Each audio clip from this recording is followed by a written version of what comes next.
Namaskaram, all of you.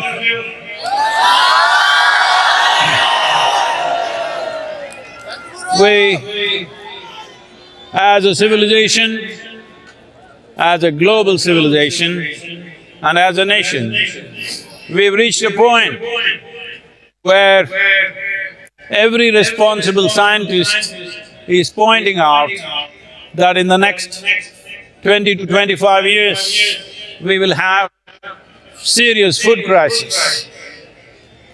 It's unfortunate that very short memories, just before 1950, there were famines in this country, which took millions of people. 1942, famine took 3.2 million people.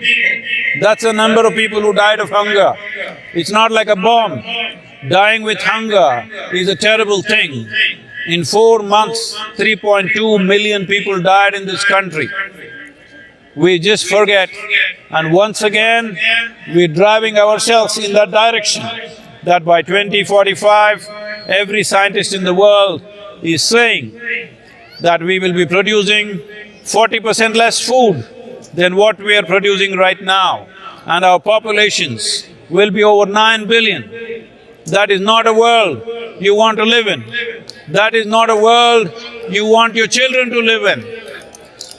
Right now, the food that we are eating, the soil that we are using up is not ours. We are eating up the soil of the unborn child. This is a crime. So as a part of this, we have launched a movement already. Last 8 months, I've been talking to various heads of state, environmental ministers, government, agriculture ministers across the world.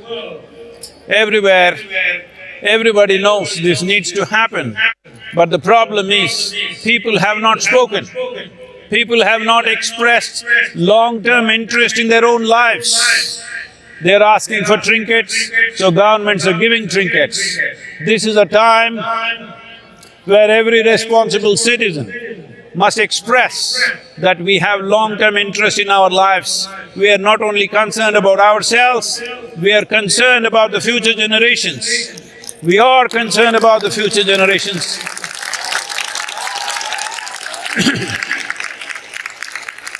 So as a part of this, there are many things happening.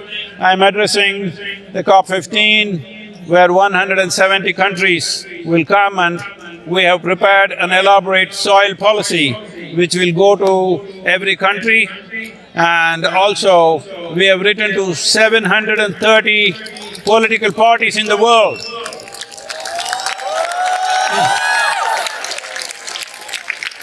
Because it is very important, every political party, irrespective of their philosophies, ideologies and whatever else they believe in, it is important they must bring soil and ecological concerns into their election manifestos. This will only happen if people speak. Unfortunately, it is a silent democracy. Democracy doesn't work like that. Democracy means it's a rule of the people. If the people don't give a mandate to the government, how will the governments invest long-term?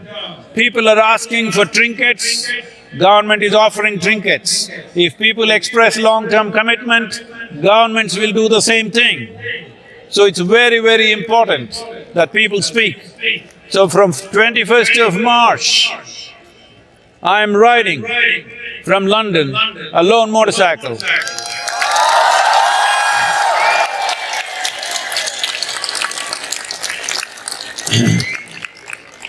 30,000 kilometers, 27 nations, 100 days. These 100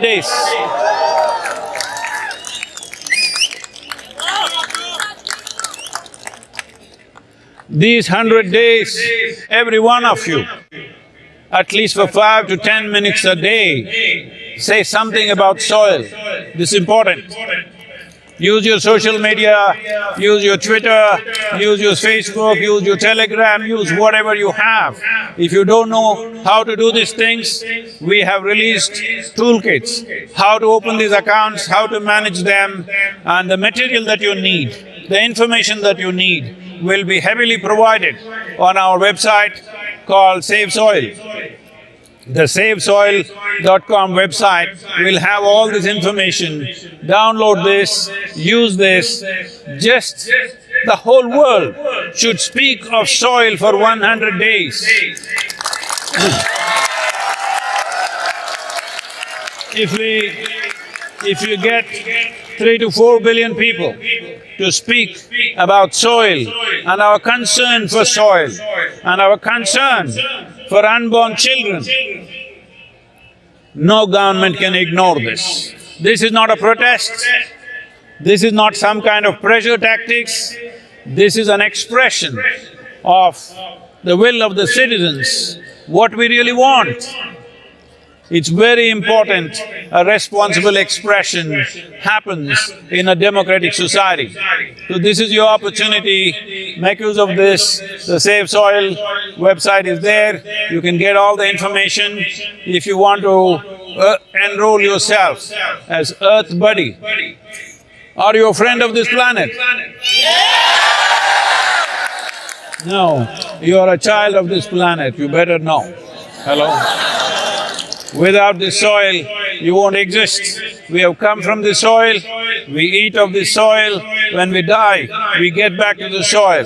Soil is the only magic, where if you bury death, it sprouts life. This is the only place like that. So, regenerating soils across the world is important. As you know, in this country, hundreds and thousands of farmers have committed suicide. Always it's explained off as, oh, they had a bank loan, so he killed himself. I want to ask you, if you had a farm and you had a bank loan, but you had rich soil, you can grow food at least for your family, would you kill yourself? That's what it is. People are killing themselves because it's becoming hopeless to work on the farm. The soil has become weak, there's no life in the soil, we're just throwing salts and try to get crops.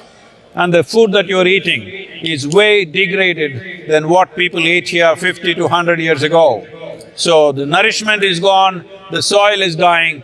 We are not talking about a small aberration, we are talking about soil extinction. That's where we are going. Every agency, every UN agency is saying, we have soil on this planet only for another 60 to 80 crops or harvests. This means 45 to 50 or 55 years. You have young children, I see many of you brought your children. What are you going to give them? What kind of world are you going to leave them in? Right now, many agencies, UN agencies are predicting by 2035, there will be dozens of civil wars across the world.